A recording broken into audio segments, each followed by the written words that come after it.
하는 말씀은 본문 말씀은 시편 25편 1절부터 22절까지 말씀입니다. 시편 25편 1절부터 22절까지 말씀입니다. 교독하도록 좀 길긴 한데 함께 묵상하면서 교독하도록 하겠습니다. 제가 먼저 읽도록 하겠습니다. 여호와여, 나의 영혼이 주를 우러러 보나이다.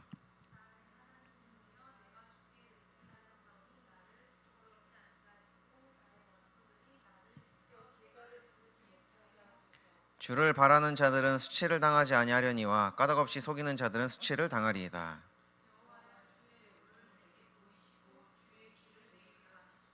주의 진리로 나를 지도하시고 교훈하소서. 주는 내 구원의 하나님이시니 내가 종일 주를 기다리나이다.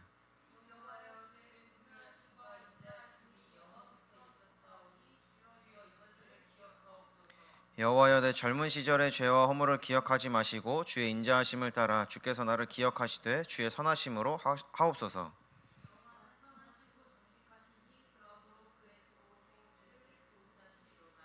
온유한 자를 정의로 지도하심이여 온유한 자에게 그의 도를 가르치시리로다.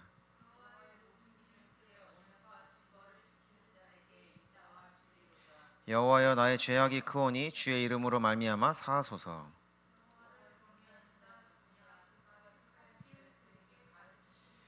그의 영혼은 평안히 살고 그의 자손은 땅을 상속하리로다.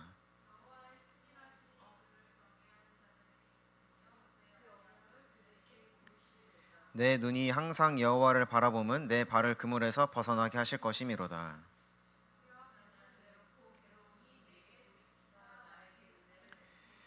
내 마음에 근심이 많사오니 나를 고난에서 끌어내소서. 내 원수를 보소서. 그들의 수가 많고 나를 심히 미워하나이다.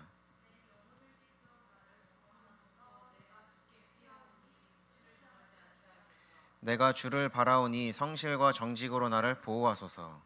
하나님이여, 이스라엘을 그 모든 환난에서 속량하소서. 아멘. 우리가 아무래도 사회생활을 하다 보면 많은 것들이 많이 중요한 것들이 있습니다. 근데 그 중에서도 아무래도 이 사회생활이라는 것이 그 상대방과 나와의 관계이다 보니까 이 신뢰라는 것이 참 중요하죠. 신뢰가 없다면 상대방과 아무것도 우리가 할 수가 없게 됩니다. 그래서 이제 한 번씩 그런 것들을 이제 듣게 돼요.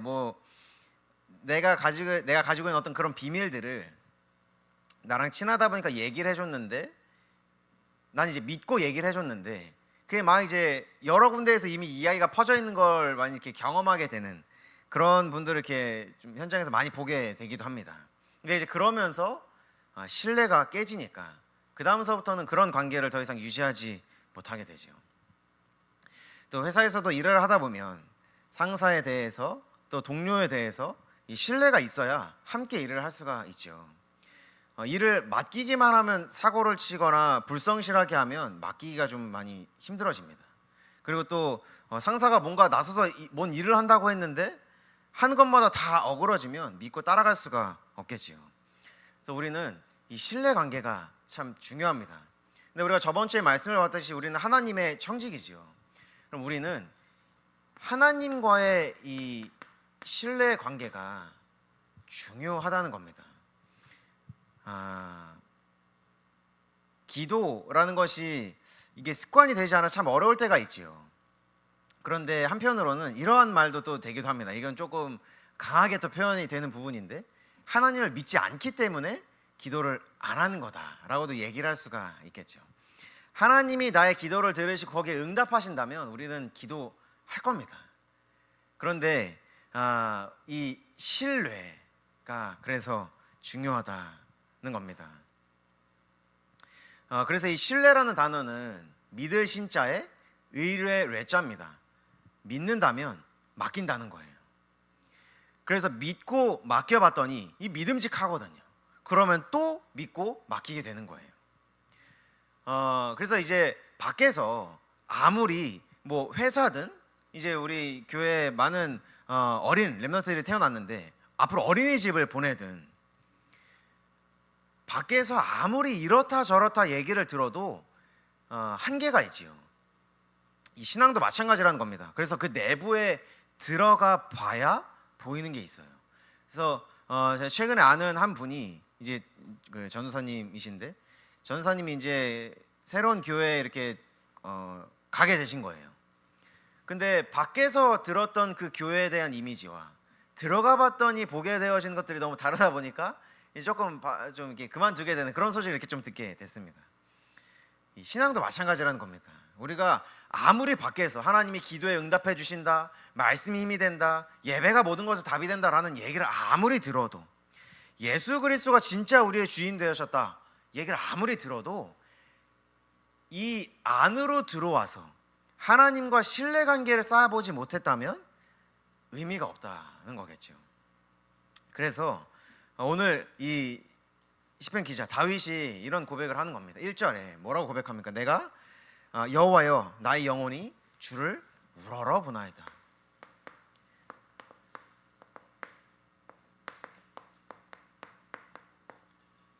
다윗이 하나님을 우러러 본다라고 이렇게 얘기를 합니다. 근데 우리가 이제 평소에 사용하는 우러러 본다와 지금 이 성경에서 사용하는 우러러 본다는 조금 다릅니다. 이 1절을 이제 다른 번역으로 해서 보면 내 영혼을 하나님께 들어 올립니다 라는 뜻입니다. lift up이에요. 하나님께 들어 올립니다. 그게 무슨 말입니까? 하나님께 맡긴다는 거예요.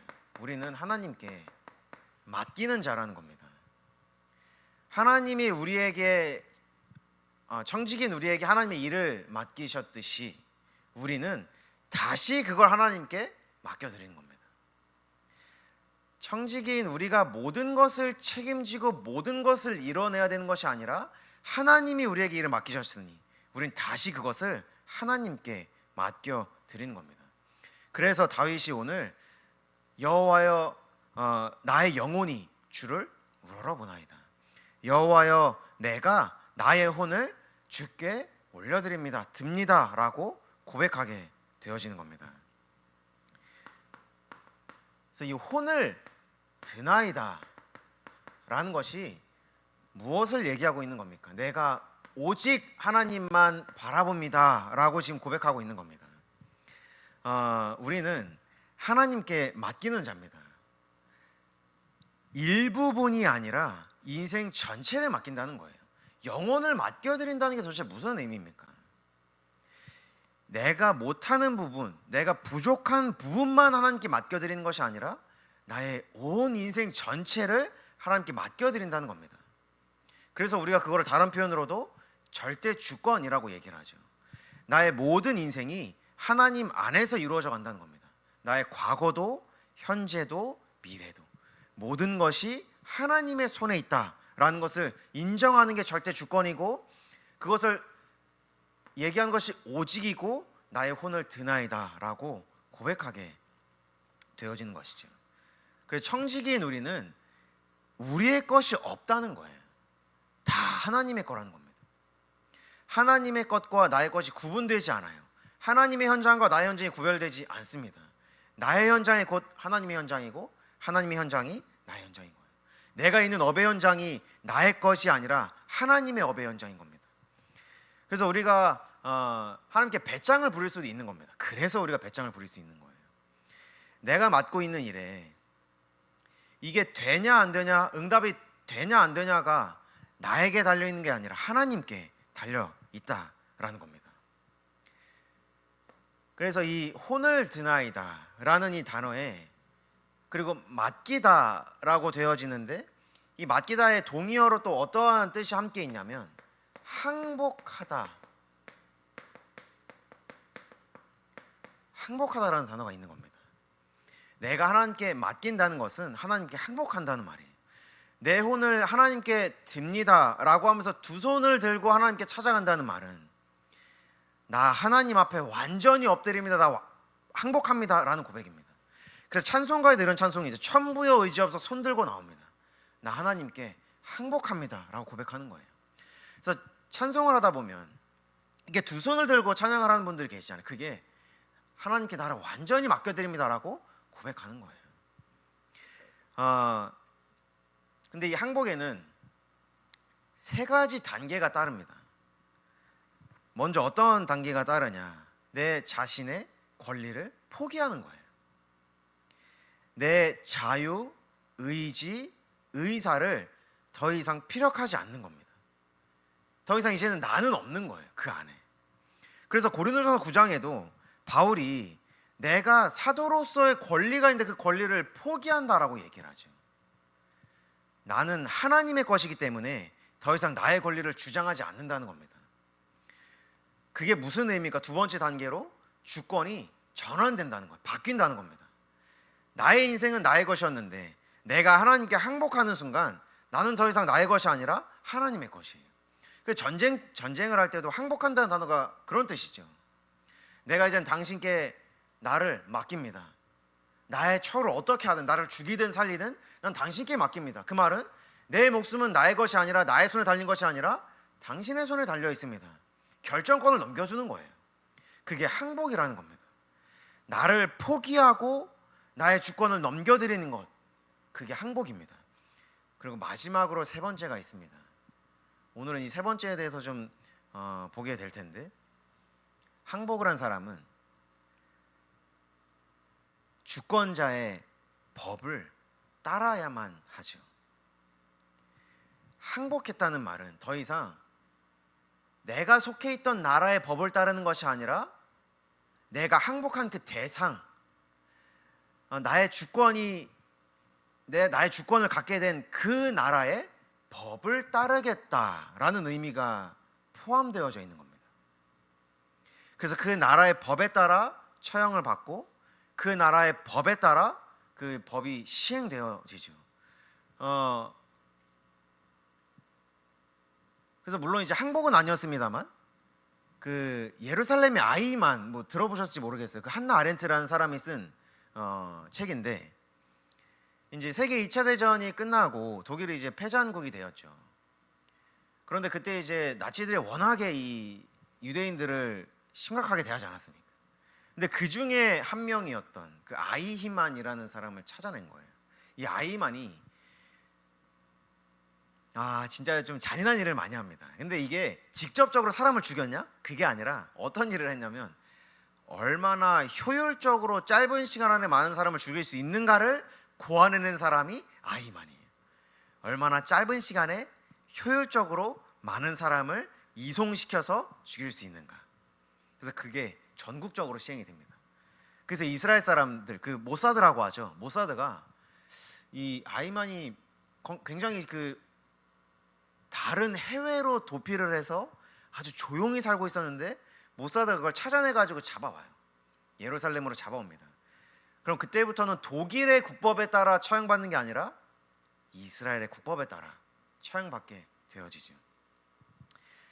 그게 항복하다라는 단어라는 겁니다. 그래서 그 맡긴다라고 우리가 이제 할 때는 하나님께 우리가 맡긴다라고 표현을 하죠. 나의 아이를, 나의 업을, 나의 인생을 하나님께 맡겨드린다라는 걸 우리가 이제 신앙의 고백으로 많이 고백을 합니다. 그런데 그 맡긴다라는 것은 손을 떼거나 하나님이 하신 것을 그냥 방관하는 게 아니라는 겁니다. 하나님의 가르침, 하나님의 나라의 법을 따라 인도를 받는 것이 맡긴다라는 거예요. 그래서 우리가 이제 어린이집에 아이들을 맡기죠. 맡기는 겁니다. 근데 그러면 그 어린이집의 규칙을 따라야 해요. 각 가정마다 분명히 규칙이 있을 겁니다. 그러나 나의 아이를 어린이집에 맡겼다면 그 아이를 어린이집의 규칙대로 살아가게 하죠. 배우게 하고 가르치게 하고. 그래서 어린이집에 보낸다는 것은 그 가르침을 따라 아이를 교육하겠다라는 뜻입니다. 그래서 우리는 이제 올바른 선생님이 있다라는 전제하에 어린이집에서 어머니 이런 부분에 교육과 훈육이 필요합니다라고 요구를 하면 그대로 해야 되는 거예요. 그게 어린이집에 맡긴다라는 의미가 되어지는 겁니다. 그래서 맡김은 하나님께 가르침을 받아 그대로 행하는 걸 보고 맡겼다라고 얘기하는 겁니다. 나 맡겼으니까 하나님이 알아서 해주세요가 아니라는 거예요. 근데 그 증거로 성경에 뭐라고 얘기하냐면 레위기 25장 20절부터 22절의 말씀해 보니까 만일 너희가 말하기를 우리가 만일 일곱째 해에 심지도 못하고 소출을 거두지도 못하면 우리가 무엇을 먹으리요? 그러니까 하나님이 이스라엘 백성들에게 7년째 되는 해에는 땅을 쉬게 하라 말씀하십니다. 그러니까 안식년이에요. 그 땅을 쉬게 하라는 거예요. 근데 그 말은 무슨 말이죠? 그 해에 농사를 짓지 않았으니 그 다음에 먹을 게 없어요. 그러면 이제 7년째에는 농사를 안 짓고 8년째 농사를 짓겠죠. 그러면 9년째가 되는 해까지 먹을 게 없다는 말이에요. 이게 농부들 입장에선 이해가 안 되죠. 농사를 지으시는 분들은 올해 지은 것으로 내년에 먹고 삽니다. 그런데 7년째에 농사를 짓지 않는다. 이게 말이 안 되는 겁니다. 더 이상 먹을 게 없어요. 앞으로 2년 동안 먹을 게 없어요. 도대체 어떻게 해야 되는 겁니까 이게? 하나님이 뭐라고 말씀하시냐? 내가 명령하여 6째 해에 내 복을 너희에게 주어 그 소출이 3년 동안 쓰기에 족하게 하리라. 너희가 8째 해에는 파종하려니와 묵은 소출을 먹을 것이며 9째 해에 그 땅에 소출이 들어오기까지 너희는 묵은 것을 먹으리라. 그러니까 9째 해까지 먹을 것을 주시겠다는 겁니다. 맡긴다는 것은 하나님의 말씀이 무엇이라고 말씀하고 계시는지를 보고 따라가는 거예요. 그러니까 이스라엘 백성들의 맡김에는, 하나님의 자녀의 맡김에는 말씀이 근거가 된다는 겁니다. 근데 그럼 이렇게 생각을 하게 하죠. 6년째에 앞으로 3년 동안 먹을 것을 거둬들이려면 일을 얼마나 더 해야 될까요? 그게 그 말인 겁니다. 하나님께 맡긴다는 거는 하나님이 하시겠지 그냥 알아서 그냥 팔짱 끼고 가만히 있는 게 아니라 하나님의 말씀을 따라 오히려 일을 더 해야 될 수도 있어요. 근데 그게 하나님에 대한 신뢰를 쌓게 하는 겁니다. 유대인들은 안식일을 지금도 아주 철저하게 지킵니다. 그래서 안식일이 금요일 저녁부터 토요일까지예요. 그러니까 금요일 저녁부터 일을 아예 안 합니다. 그래서 이제 최근에 제 아내가 유대인 책들을 보면서 이제 포럼해 준 게 몇 가지가 있는데 그 중에 하나가 이 부분인데, 유대인들은 일을 하는 이유가 안식일 날 쉬기 위해 일을 하는 겁니다. 아까 제가 얘기했죠. 항복하다는 주권이 바뀌어요. 우선순위가 바뀐다는 겁니다. 근데 우리는 이것도 물론 맞는 말이에요. 주일날 받은 은혜로 한 주간 살아가기 위해 주일날 은혜를 받으려고 하지요. 맞는 말입니다. 그런데 성경에서 말하는 원리가 뭐냐는 거예요. 성경은 하나님께 이 날을, 이 주의 날, 우리가 주일이라고 할 때 주의 날이죠. 이 주일을 하나님께 온전히 드리기 위하여 주중을 보내는 거예요. 이게 우선순위라는 겁니다. 한 주간의 일을 은혜 가운데 하기 위해 은혜를 받는 것도 물론 맞습니다. 그런데 진짜로 성경이 말하는 건 이 주의 날을 거룩하게 지키기 위하여 한 주를 보낸다는 거예요. 그게 주권이 바뀌었다. 그게 항복했다는 겁니다. 그리고 그게 맡겼다는 거예요. 왜 그렇습니까? 하나님의 이 날을 온전히 거룩하게 지키기 위하여 살아갈 때 하나님은 3년 동안 먹을 것을 줄 만큼의 은혜를 허락하신다는 겁니다. 그래서 제가 좋아하는 표현 중에 하나가 응답을 받기 위하여 말씀을 보고 예배를 드리는 게 아니라 응답을 받을 수밖에 없는 사람이 되면 돼요. 하나님께. 그게 성경에서 말하고 있는 거죠. 그래서 우리는 주권자 되신 하나님의 법을 따르기 위하여 가르침을 받아야 되는 겁니다. 그래서 오늘 이 시편에도 보면 주께 나의 혼을 듭니다라고 고백을 했던 이 다윗이 계속해서 반복적으로 하는 말이 뭐냐면 4절에 가르치소서, 또 5절에 나를 지도하시고 교훈하소서, 또 8절에도 교훈하시리로다, 9절에도 가르치시리로다, 12절에도 가르치시리로다. 계속 뭘 하냐면 가르쳐 달라고 해요. 하나님의 뜻이 무엇인지, 말씀이 무엇인지. 예수님도 말씀하시죠. 마태복음 11장 29절에 나는 마음이 온유하고 겸손하니 나의 멍에를 메고 내게 배우라. 그리하면, 예수님께 배우면 너희 마음이 쉼을 얻으리라. 이렇게 말씀을 하십니다. 그래서 무엇을 위한 그러면 가르침입니까? 라고 했을 때 하나님의 말씀을 이루기 위하여라는 겁니다. 하나님의 말씀을 이루기 위한 그 가르침이라는 것이죠. 그래서 골로새서 1장 25절에도 이렇게 말씀하십니다. 내가 교회의 일꾼 된 것은 하나님이 너희를 위하여 내게 주신 직분을 따라 하나님의 말씀을 이루려 함이라. 하나님이 왜 우리에게 청지기의 직분을 맡기셨습니까? 하나님의 말씀을 이루시기 위함이라는 겁니다. 이것을 위한 가르침이라는 거예요. 왜 하나님이 다윗을 왕으로 세우셨습니까? 그것을 위한 가르침이 있어요.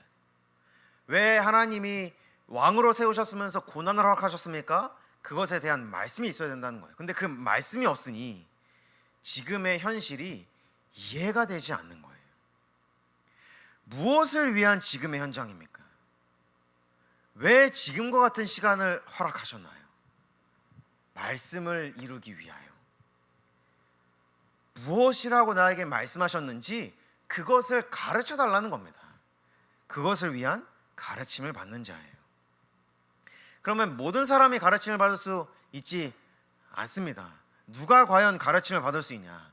오늘 시편에 보면 온유한 자, 이 온유한 자가 하나님께 가르침을 받을 수 있는 자라고 얘기하고 있습니다. 9절의 말씀에 보니까 온유한 자를 정의로 지도하시며 온유한 자에게 그의 도를 가르치시리로다. 온유한 자가 하나님께 가르침을 받을 수 있다는 거예요. 근데 온유한 자가 도대체 무엇입니까?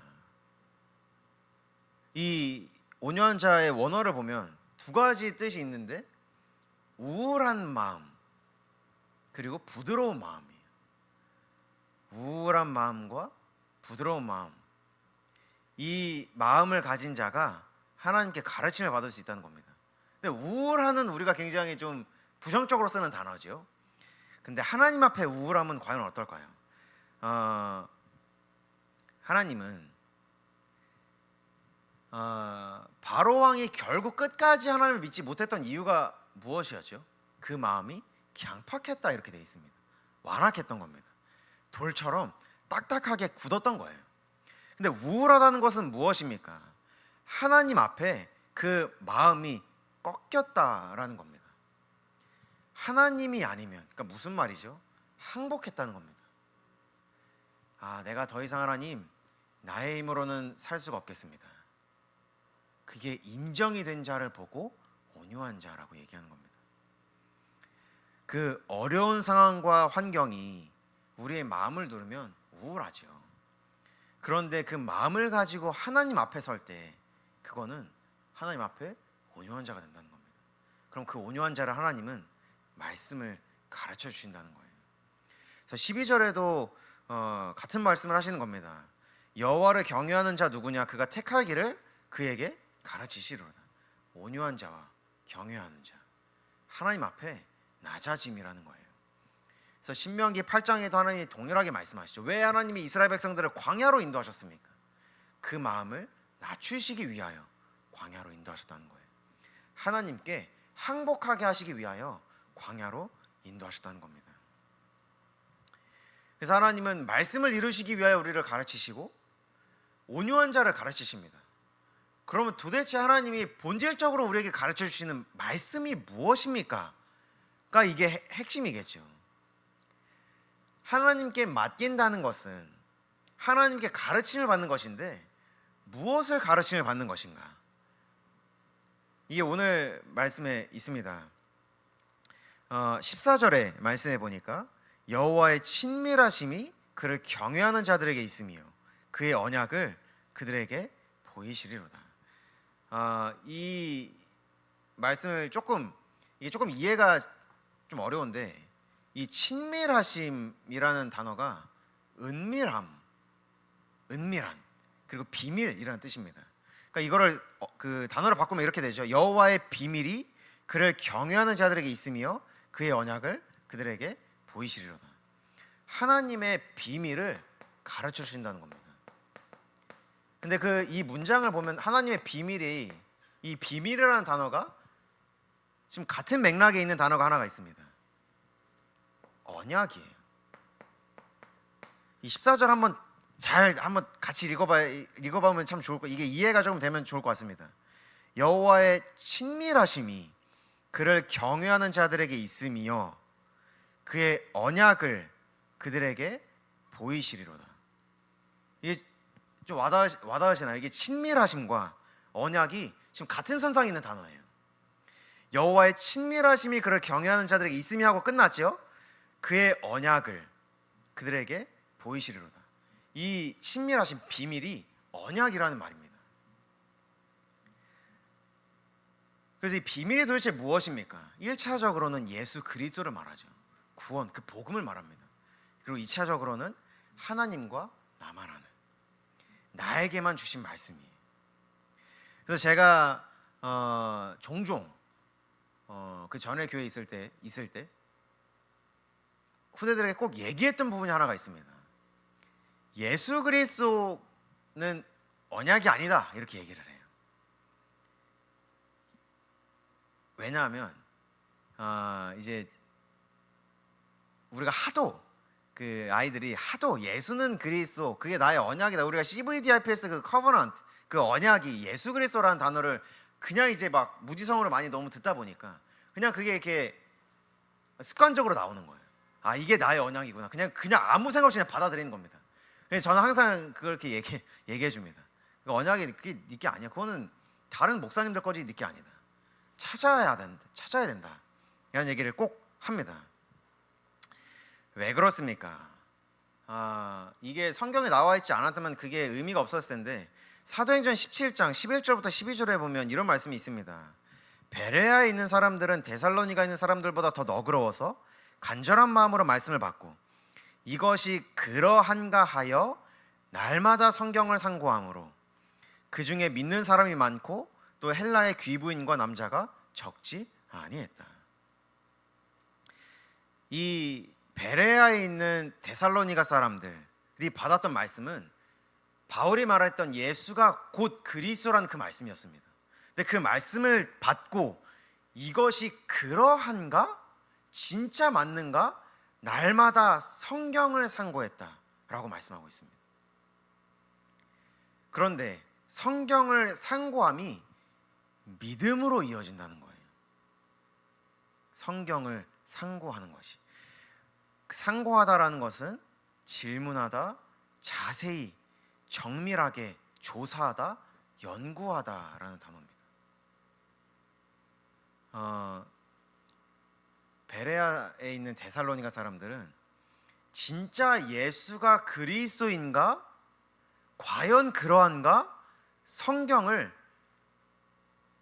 조사하고 연구하고 질문해 봤다는 거예요. 근데 그게 어디로 이어지기 때문에 제가 이렇게 강조하는 거냐면 그게 맡긴다는 거예요.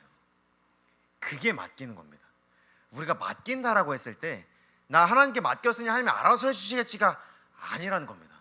맡긴다라는 것은 하나님께 가르침을 받는 것이고, 무엇을 가르침을 받는 것입니까? 성경이에요. 그러면 맡긴다라는 것은 하나님께 가르침을 받는 것이고 성경을 가르침을 받는 거예요. 그럼 맡긴다라는 것은 성경을 본다는 얘기입니다. 이게 맡긴다예요. 맡긴다는 것은 하나님께 맡겨드렸으니 알아서 해주시겠지, 아닙니다. 그게 틀린 믿음이라는 거예요. 하나님은 알아서 해주시지 않습니다. 하나님은 성경대로 일을 이루세요. 그래서 하나님의 그 비밀을 알려주시겠다는 겁니다. 성경을 통하여, 언약을 통하여. 그래서 제가 최근에 그 렘넌트 예배 때 영상을 하나를 봤었는데, 거기에 한 분이 뭐라고까지 얘기를 하냐면, 소명이 없다면 일하지 마라 라고 얘기를 해요. 소명이 없다면 취직하지 마라. 굉장히 강하게 얘기했죠. 근데 그게 이해가 되는 거예요. 이해가. 우리는 하나님의 청지기인데, 하나님이 원하시고 바라시고 이루시고자 하는 하나님 이 언약이 없다면 도대체 무엇을 위해 우리가 일해야 되냐는 겁니다. 소명이에요. 그런데 하나님이 주신 언약의 말씀이 없고 소명이 없기 때문에 빛과 소금으로서의 역할을 감당할 수가 없는 겁니다.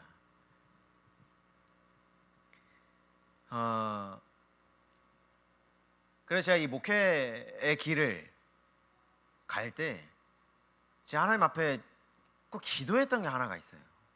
그러니까 뭐였냐면, 언약이 없다면 나는 갈 수 없습니다 였습니다. 이유가 없다면, 그게 저한테는 이유였어요. 하나님이 말씀을 주시지 않는다면 갈 수 없습니다.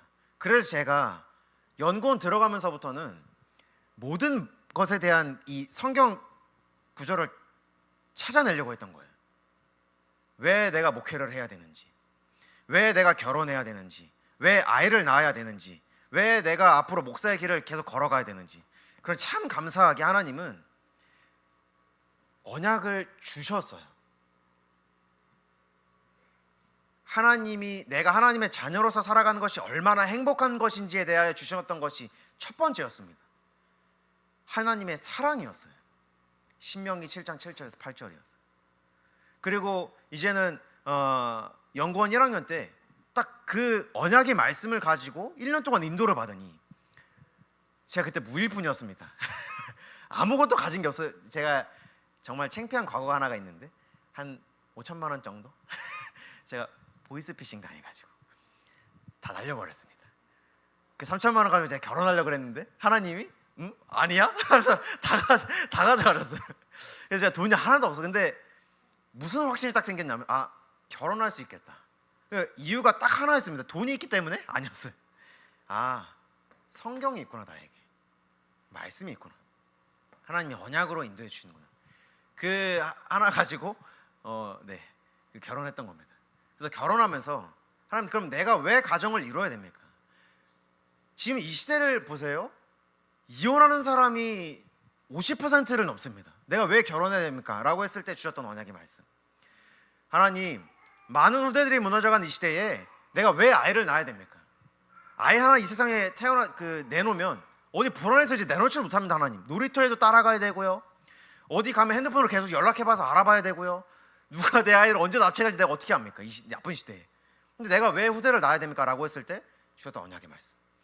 제가 이제 올해 그 가을에, 올해가 가을에, 저번 주에 목사 그 준목 인허를 받기 전에 가을에 어떠한 목회의 길을 갈 것인지 그 말씀이었습니다. 우리는 그것을 보고 맡긴다라고 해요. 말씀이 없으면 맡길 수 없어요. 말씀이 있기 때문에 맡길 수 있어요. 맡겼기 때문에 성경을 보는 겁니다. 뭐라고 말씀하셨는지 이게 너무 중요해요. 그래서 우리는 하나님을 바라보는 자라는 겁니다. 15절의 말씀에 보니까 내 눈이 항상 여호와를 바라보면 내 발을 그물에서 벗어나게 하실 것이미로다. 맡겼죠. 맡겼기 때문에 여호와를 바라봐야만 해요. 여호와를 바라보지 않으면 내 발을 그물에서 벗어나게 해주셨는지 안 해주셨는지 몰라요. 항상 여호와를 바라보는 것입니다. 그래서 올해 우리 청년부의 방향이 시편 121편 말씀인 겁니다. 내가 산을 향하여 눈을 들이라. 과연 나의 도움이 어디서부터 오는 것인가? 나의 도움은 여호와께로부터 오는 거라. 눈을 들어 빛을 보라는 겁니다. 이게 올해 청년부의 방향이었습니다. 눈을 들어 빛 대신 예수 그리스도를 보지 않으면 우리는 아무것도 할 수 없어요. 제가 방금 얘기했죠. 저 진짜 무일푼이요. 돈이 하나도 없었어요. 근데 결혼할 수 있었습니다. 왜냐하면 그 당시에 눈이 멀었어요. 제가 이 올해 청년을 그 방향을 묵상하면서 어떠한 것을 묵상하게 됐냐면, 여러분 눈을 들어서 한번 이 전구를 한번 한참 바라보세요. 그러고 나서 이렇게 앞을 보면 약간 이렇게 멍든 것처럼 이렇게 보라색으로 이렇게 보입니다. 눈을 들어 빛을 본다는 건 눈이 멀어야 된다는 얘기예요. 눈을 들어 예수 그리스도를 본다는 건 그거 말고는 다른 건 안 보인다는 얘기입니다. 현실과 지금 내 상황이 보이는 순간 우린 연약하기 때문에 흔들리고 무너질 수밖에 없어요. 그래서 성경이라는 겁니다. 그래서 언약이라는 거예요. 눈을 들어 빛을 본다는 게 무엇입니까? 눈을 들어 성경을 본다는 말이에요.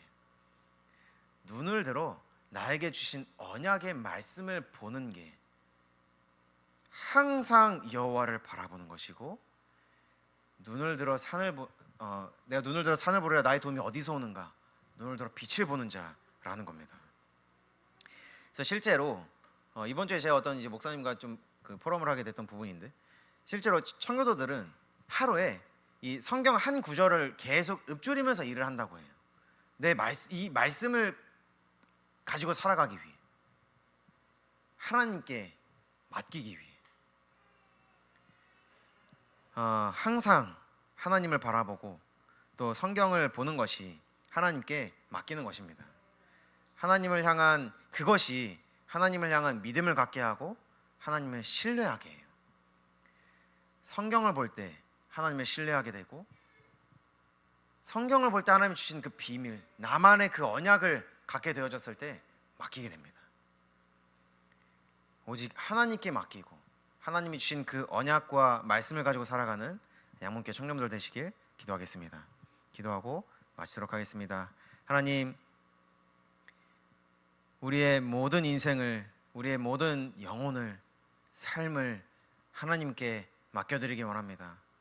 하나님께 맡겨드리고 뒤로 물러나 팔짱 끼고 지켜보는 것이 아니라 하나님과 함께하며 말씀을 들으며 말씀을 보며 말씀을 읽고 공부하고 연구하고 질문하며 하나님께 맡기는 그 삶을 살아가는 모든 귀한 하나님의 자녀 되게 하여 주옵소서. 감사합니다. 우리 주 예수 그리스도의 이름으로 기도드렸습니다. 아멘.